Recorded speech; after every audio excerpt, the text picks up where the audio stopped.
Hello guys, आपका स्वागत है हमारे जेके स्टडी स्टफ में। आज की वीडियो में हम बात करने आ रहे हैं ड्यू कॉलेज के ऐसे स्टूडेंट्स जो बीए पॉलिटिकल साइंस ऑनर्स से बिलोंग करते हैं और साथ ही साथ वो भी 5th सेमेस्टर में, और उनकी जो बुक है 5th सेमेस्टर की क्लासिकल पॉलिटिकल फिलोसफी, उसकी जो सेकंड यूनिट है उसके चैप्टर नंबर 2 की हम इस वीडियो में बात करेंगे, जो है प्लेटो।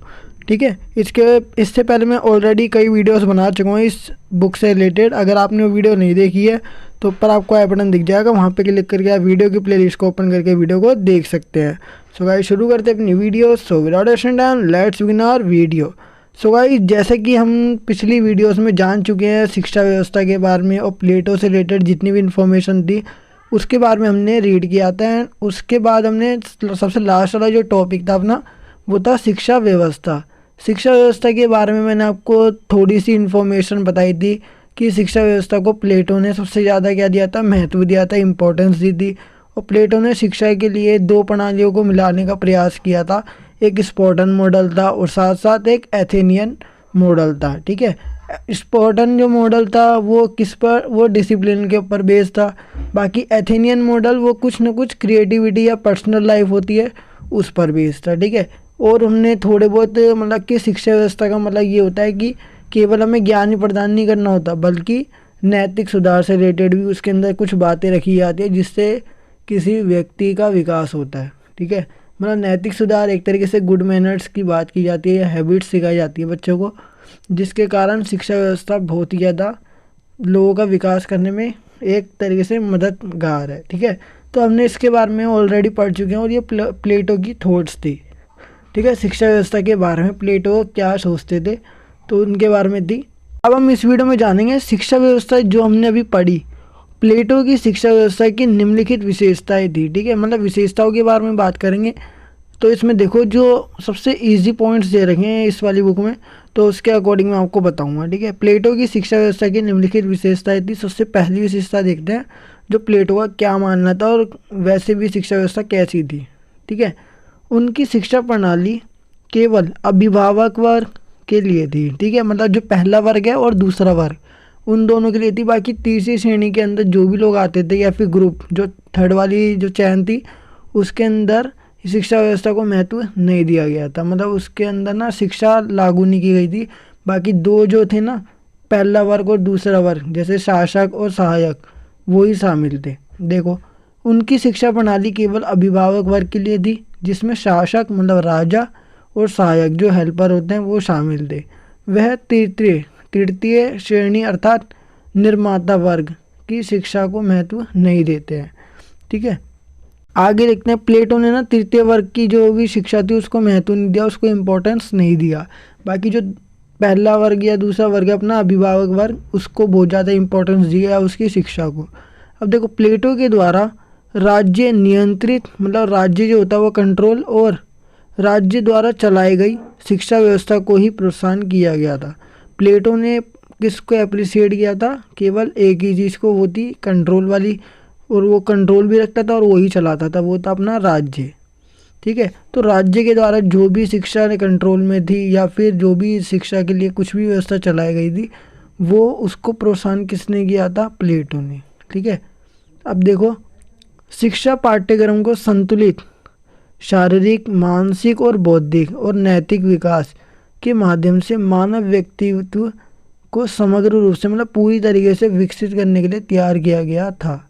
देखो, शिक्षा का उद्देश्य ये होता है, प्लेटो ने बताया कि शिक्षा इसलिए लागू की गई है या इसलिए बनाई गई थी ताकि व्यक्ति का, जो भी पढ़ने वाला है व्यक्ति है, उसका संतुलित शारीरिक, मतलब उसका जो शरीर है शारीरिक तौर पे क्या हो जाए, बैलेंस हो जाए, मानसिकता भी क्या हो जाए उसकी बैलेंस, बौद्धिक मतलब बुद्धि के स्तर पे भी वो क्या हो जाए, संतुलित बैलेंस रहे, और साथ ही साथ नैतिक विकास, मतलब उसकी सोचने समझने की क्षमता या फिर जो भी उसके अंदर मैनर्स वाली चीज़ है वो एक तरीके से संतुलित रहे, बैलेंस में रहे। ठीक है, के माध्यम से मानव व्यक्तित्व को पूरी तरीके से क्या कर सकते हैं, डेवलप्ड कर सकते हैं। तो ये कैसे संभव है? शिक्षा के माध्यम से ही। और ये बात किसने बोली है? प्लेटो ने। तो शिक्षा की विशेषता एक ये भी थी। अब और आगे जानते हैं शिक्षा प्रणाली का उद्देश्य, मतलब जिसके लिए वो बनाई गई है। शिक्षा प्रणाली जिस लिए बनाई गई है वो क्या मकसद था? देखो, मकसद ये था कुशल कार्यबल का निर्माण करना, ठीक है। कोई भी काम करना वो क्या करना, कुशल, एक तरीके से बिल्कुल आराम से वो काम करने का निर्माण करना कि कोई भी काम करो तो एक तरीके से कुशल से हो जाए, मतलब सोच समझ, जैसे मान के चलो कोई काम हम करते हैं, अगर हमें वो नहीं आता तो भी हम करेंगे तो गड़बड़ भी हो सकती है। लेकिन दूसरी चीज़, किसी काम की नॉलेज होगी तो वो आराम से हो सकता है, ठीक है। और कोई भी काम आराम से कैसे हो सकता है, शिक्षा के माध्यम से, क्योंकि शिक्षा से हमें ज्ञान मिलता है और ज्ञान के बाद ही हम कोई ना कोई एक्टिविटी आराम से कर सकते हैं, ठीक है। कुशल कार्यबल का निर्माण करना ये भी शिक्षा का काम है। और व्यक्तियों की क्षमताओं का विकास करना, व्यक्तियों के अंदर जो भी एबिलिटी है, जो काम करने की योग्यता है, उसका विकास करना, ठीक है, उसको डेवलप करना था, ताकि उन्हें उनकी प्राकृतिक क्षमता के अनुरूप कार्य प्रदान किया जा सके। जो व्यक्ति जिस काम को करने के लायक है उसे वही काम सौंप दिया जाए। तो इस प्रकार शिक्षा भी क्या है, एक तरीके से रोजगार में सहायक है। शिक्षा व्यवस्था से सक्षम मतलब एक बढ़िया कैपेबल प्रशासक या फिर राजा, सक्षम सैनिक मतलब जो सैनिक बनने के योग्य है, और उत्कृष्टता निर्माता तैयार किए जा सके, ठीक है। प्लेटो के द्वारा महिला और पुरुष दोनों के लिए समान शिक्षा प्रणाली की व्यवस्था भी की गई है। तो ये बात थी अपनी शिक्षा प्रणाली की विशेषता को लेकर। अभी इसके और पॉइंट है, उसको भी हम डिस्क्राइब करेंगे आगे। देखो जैसे कि सबसे नीचे लिखा हुआ ना, प्लेटो के द्वारा महिला और पुरुष, इसमें बताया गया है कि प्लेटो जो है उनके अकॉर्डिंग महिला, चाहे वो स्त्री हो या पुरुष हो, दोनों के लिए ही शिक्षा प्रणाली में किसी प्रकार का भेदभाव नहीं किया गया, दोनों को ही सेम जो है एजुकेशन प्रोवाइड की जाएगी। जो इन्फॉर्मेशन या जो नॉलेज महिलाओं को, स्त्रियों को दी जाएगी, वही नॉलेज पुरुषों को भी दी जाएगी, ऐसा प्लेटो का मानना है शिक्षा व्यवस्था को लेकर, ठीक है। किसी को भी एक्स्ट्रा नॉलेज या कम नॉलेज नहीं दी जाएगी, जो नॉलेज प्रोवाइड की जाएगी वो सबको बराबर की जाएगी। आगे बोला गया प्रारंभिक शिक्षा जो है 6 से 18 वर्ष, ठीक है, 6 to 18 जो ईयर्स है उस तक निर्धारित की गई थी प्रारंभिक शिक्षा।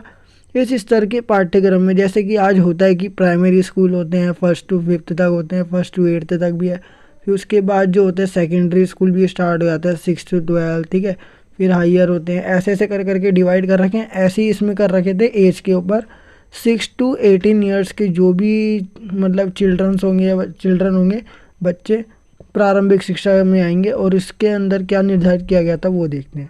इस स्तर के पाठ्यक्रम में मुख्य रूप से संगीत, ठीक है, सिंगिंग होती है, और जिम्नास्टिक को शामिल करने के लिए एक साथ कोमल और उग्र विशेषताओं को शामिल किया गया, ठीक है। आप ये लिख सकते हो क्योंकि आगे बढ़ा चढ़ा के नहीं लिखना, हम ये लिख सकते हैं इस लेवल के जो मतलब ऐसे बच्चे, ऐसे चिल्ड्रन जो कितने एज है 6 to 18, ठीक है, जिनकी इतनी एज है ना, वो इस लेवल के पाठ्यक्रम में मुख्य रूप से संगीत और जिम्नास्टिक को शामिल किया गया है। आप इतना लिख सकते हो, इतना बहुत है। बाकी जो अदर वर्ड लिखे ना, एक साथ कोमल और उग्र विशेषताओं को शामिल किया गया है, इतना लिखने की जरूरत नहीं है, आप इतना भी लिख सकते हैं जैसे कि मैंने आपको बताया, ठीक है।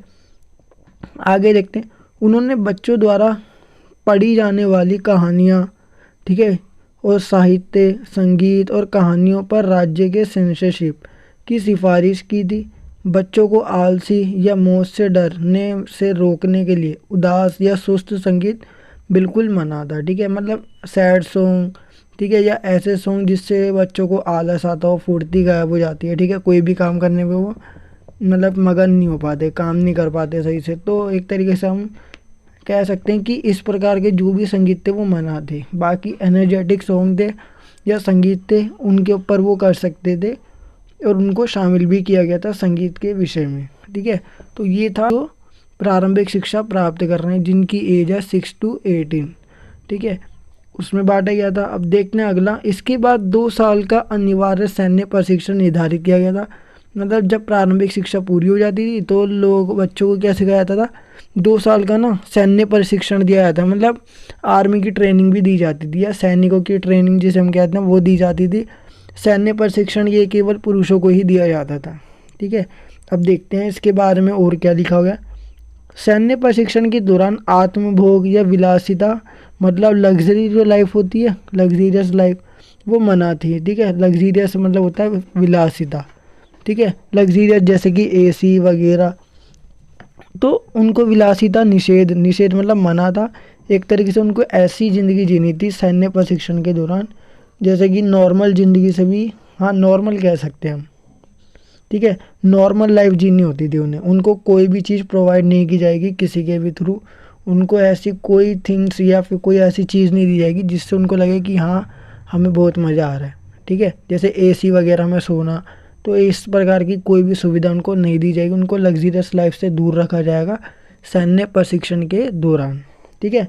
आई होप आपको इतना समझ आ गया होगा। और प्रत्येक बच्चे को आवश्यकता होने पर अपनी भूमि की रक्षा करने के लिए सर्वोत्तम क्षमताओं से लैस करने के लिए सख्त अनुशासन का पालन किया जाता था। देखो, ये प्रशिक्षण इसलिए दिया जाता था ताकि किसी भी जगह पर संकट आ जाए तो उस जगह पर कोई ना कोई सैनिक उपस्थित हो और वो उस स्थिति का सामना करने में सक्षम हो, ठीक है, और अपनी भूमि की रक्षा वो स्वयं कर सके। इसलिए उनको सैन्य प्रशिक्षण दिया जाता था, क्योंकि कभी भी उनको किसी भी समस्या का समाधान करना पड़ सकता है इसी कारण, या सामना करना पड़ सकता है, ठीक है। सो गाइस, इसके बाद अपना जो नेक्स्ट पेज है वो निकल के आता है। इसमें देखो 20 वर्ष की उम्र में, ठीक है, 20 वर्ष की उम्र में सभी को एक परीक्षा देनी थी, ठीक है। 20 वर्ष की उम्र में ना सबको एक परीक्षा देनी होती थी। जो लोग इस परीक्षा में असफल हो जाते थे, मतलब मान के चलो 20 की एज हो चुकी है और सबको ना एक परीक्षा देनी पड़ेगी, क्योंकि उस समय ना एज वाइज क्या होती थी, स्टडी कराई जाती थी। जैसे बताया कि प्रारंभिक शिक्षा 6 to 18 तक दी जाएगी, और इसमें जिम्नास्टिक और संगीत जो था वो शामिल होता था, ठीक है। बाकी सैड सॉन्ग या रोमांटिक सॉन्ग या फिर इस टाइप के जो सॉन्ग जो आलस या फिर, ठीक है, डरने वाले सॉन्ग है, या किसी की जो, ठीक है, इंटरनल फीलिंग होती है उसको सोल से मतलब दुखी करते हैं, एक तरीके से हम कह सकते हैं। तो इस प्रकार के सॉन्ग क्या आते हैं, मनाते। और बाकी जो अगर बात करें, जैसी प्रारंभिक शिक्षा पूरी होती थी 2 साल का क्या दिया जाता था, सैन्य प्रशिक्षण, ट्रेनिंग भी दी जाती थी, ठीक है, ताकि कभी भी किसी भी समस्या का समाधान या सामना किया जा सके कोई भी व्यक्ति, और उस समय वहाँ पे वो उपस्थित हो। और अगली बात करें, उसके बाद 20 साल की एज में, ठीक है, 18 तक तो प्रारंभिक शिक्षा, फिर 2 साल का सैन्य प्रशिक्षण, फिर उसके बाद 2 साल कंप्लीट होते ही व्यक्ति की एज कितनी हो जाएगी, 90 दैन 20। तो 20 की एज में हर किसी को क्या देना पड़ता था, एक परीक्षा देनी होती थी। जो लोग इस परीक्षा में पास हो जाते थे, ठीक है, वो शिक्षा जारी रख सकते हैं, ठीक है, मतलब वो और आगे एजुकेशन ले सकते हैं और नॉलेज गेन कर सकते हैं, ठीक है। बाकी जो फेल हो जाते थे उनको या तो व्यवसाय या क्लर्क आदि की नौकरी करनी पड़ती थी, ठीक है, उनको पहले से ही जॉब दी जाती थी जो असफल हो जाते थे। बाकी जो पास हो जाते थे वो शिक्षा जारी रख सकते हैं, वो नॉलेज ले सकते हैं। और तो ये था शिक्षा व्यवस्था की प्रणाली को लेकर जो विशेषता थी। आगे बोला गया इसमें अगले 10 वर्षों तक शिक्षा जारी रखने वालों को तन और मन से प्रशिक्षित किया जाता है, ठीक है। दिमाग को तेज करने के लिए पाठ्यक्रम में अंकगणित, ज्यामिति और खगोल विज्ञान शामिल थे, ठीक है।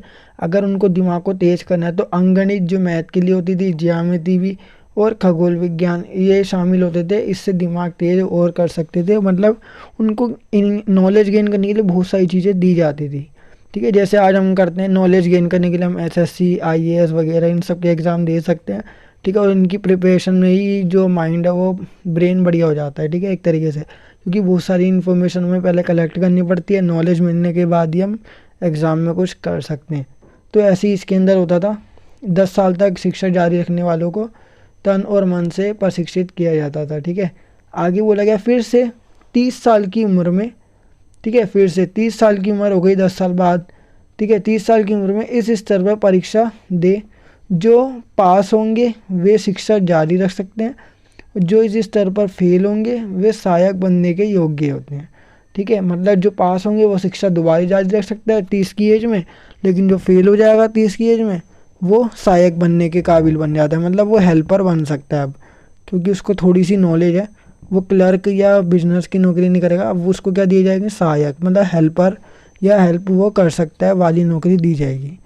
जो शिक्षा जारी रखते हैं उनके लिए देखो आगे बताया गया द्वंद्वात्मकता और तत्वमीमांसा, दर्शन और तर्कशास्त्र में 5 साल का और प्रशिक्षण होगा, ठीक है। मतलब 30 से 35 तक 5 साल का और मतलब ट्रेनिंग चलेगी। यह शिक्षा का उच्चतम स्तर है और सभी इसे समझने में सक्षम नहीं है। देखो बताता हूँ मैं सिंपल, जैसे हमारी जो होती है 3 पार्ट में बांटी गई है। सबसे पहले क्या होता है अपना प्राइमरी होता है, देन सेकेंडरी होता है, फिर उसके बाद कॉलेज मतलब हायर। ठीक है, उच्चतम शिक्षा जो होती है वो कॉलेज की होती है, या कॉलेज के बाद की भी कह सकते हैं, वो भी इंक्लूड कर सकते हैं। पीएचडी वगैरह एमए जो होती है वो सब, वो क्या अपनी हायर है, मतलब हायर एजुकेशन कह सकते हैं, उच्चतम शिक्षा या उच्चतम लेवल है। तो ऐसी इसके अंदर है 35 की एज तक कहाँ पे हो जाते हैं वो प्रशिक्षण होगा, और ये शिक्षा क्या होगी सबसे ऊपर वाली लेवल की होगी। मतलब इसमें कह सकते हैं कि शिक्षा की हमने बहुत ज़्यादा बड़ी सीढ़ी पार कर ली है, और सभी लोग इसे समझने में सक्षम नहीं है। ठीक है, बहुत कम लोग जो है इतनी टाइम तक अपनी स्टडी जो है वो जारी रखते हैं, बाकी क्या हो जाते हैं पहले ही फेल।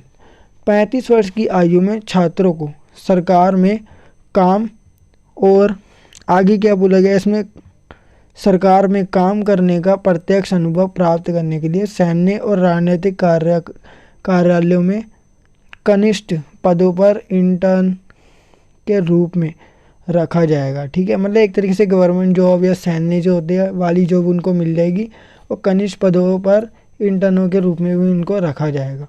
ठीक है, कनिष्ठ मतलब ऊपरी पद पर रखा जाएगा उनको। प्रत्यक्ष अनुभव प्राप्त करने के लिए वे वहाँ 15 वर्ष तक काम करेंगे, और इस अवधि के दौरान उनका द्वंद्वात्मकता का प्रशिक्षण और अभ्यास जारी रहेगा। ठीक है, जो अभ्यास उनका 5 साल तक चला था ना, वही वाला इसमें बोला गया है। तो 15 साल तक वो काम करेंगे, और उस अवधि के दौरान उनका ये जो द्वंद्वात्मकता वाला प्रशिक्षण है और अभ्यास है वो जारी रहेगा, जो लोग ये जॉब प्राप्त कर लेंगे कनिष्ठ पदों पर। ठीक है, अब ये थी अपनी जो भी प्लेटो के अनुसार शिक्षा व्यवस्था थी उसकी विशेषता है। अब हम बात करेंगे प्लेटो की शिक्षा व्यवस्था की आलोचना, मतलब बुराई किसने की है और कैसे की है उसके बारे में हम जानेंगे। थोड़ी सी इन्फॉर्मेशन इस वीडियो में जानेंगे, देन इसके बाद में इसका लास्ट पार्ट बनाऊंगा, उसके बाद अपना जो चैप्टर है या यूनिट सेकंड है वो ख़त्म हो जाएगी। तो देखो, प्लेटो की शिक्षा व्यवस्था की आलोचना। प्लेटो के द्वारा शिक्षा व्यवस्था की आलोचना इस स्तर पर की गई थी कि ये व्यवहार में अलोकतांत्रिक है, मतलब लोकतंत्र को साथ लेके चलने वाली नहीं है। सब लोग इस पे राजी नहीं होते हैं, क्योंकि इस प्रणाली या शिक्षा व्यवस्था के अंदर उत्पादक वर्ग को प्लेटो द्वारा शामिल ही नहीं किया गया था, तथा संपूर्ण पाठ्यक्रमों में गणित को अन्य विषय से ज़्यादा महत्व दिया गया था, जो पाठ्यक्रमों की विविधता पर प्रश्न चिन्ह करता है। सिंपल सी बात है, इसमें उत्पादक वर्ग जो निर्माता होते हैं, जो कुछ ना कुछ बनाते हैं, जैसे कि हमने पढ़ा था ना अभी, अभिभावक वर्ग को शामिल किया गया था, सहायक और शासक जिसमें शामिल होते हैं। ठीक है, राजा महाराजा जो शामिल होते हैं ना, उसको शिक्षा व्यवस्था में शामिल किया गया था, और सहायक को भी। ठीक है, और सहायक कब बन पाते हैं, जब 30 की एज हो जाती है तब। ठीक है, जो लोग शिक्षा व्यवस्था में 30 की एज में अगर फेल हो जाते हैं, जैसे मान के चलो उन्होंने सबसे पहले 20 की एज पार करी, 20 की एज में जो फेल हो जाते हैं उनके लिए अलग था, फिर उसके बाद 10 साल की और स्टडी होती है, 30 की एज तक जो स्टडी जारी रखता है, और उसके बाद 30 की एज में जो परीक्षा दी जाती है, अगर उसमें कोई फेल हो जाता है तो फेल होने के बाद उसको सहायक की नौकरी दी जाती है, और जो मतलब पास हो जाता है वो अपनी शिक्षा जारी रख सकता है, या पढ़ाई जो है वो जारी रख सकता है। फिर 35 की एज में 2 नियम लागू हैं। तो देखो, इस तरह की जो बातें थी ना वो शिक्षा व्यवस्था को लेकर थी। अब इसकी आलोचना ना की गई थी, क्योंकि शिक्षा व्यवस्था में तृतीय वर्ग जो होता है अपना, जिसको बोलते हैं उत्पादक, जो क्या होता है निर्माता, जो कुछ ना कुछ बनाता है, तो उसको शामिल नहीं किया गया शिक्षा व्यवस्था में, इसलिए ये अलोकतांत्रिक है। प्लेटो के द्वारा इस व्यवस्था की आलोचना भी की गई है, और इसकी विशेषता भी बताई गई है, मतलब कुछ अच्छाई भी उन्होंने बताई है, और प्लेटो ने इसकी कुछ बुराई भी की है। तो अलोकतांत्रिक इस कारण है क्योंकि इसमें उत्पादक वर्ग या फिर निर्माताओं को शामिल नहीं किया गया, जो कि अपना तृतीय वर्ग है। ठीक है, और इसमें मैथ्स को ना सबसे ज़्यादा महत्व दिया, इम्पोर्टेंस दी गई है मैथ्स को, क्योंकि जिसकी एज या फिर जिसकी एज ज़्यादा हो जाती है वो शिक्षा को जारी रखता है, तो उसको ना एक्सपर्ट बनाने के लिए, उसके अंदर मतलब ज़्यादा नॉलेज देने के लिए उसको तो क्या किया जाती है, अंकगणित, खगोल विज्ञान और ज्यामिति। ठीक है, ज़्यादातर इसमें जो होंगे सब्जेक्ट वो मैथ्स के होंगे, उसको इम्पोर्टेंस दी गई है। तो गणित को इसमें ना अन्य विषयों की तुलना में ज़्यादा महत्व दिया गया, जो पाठ्यक्रम की विविधता पर प्रश्न चिन्ह लगाता है।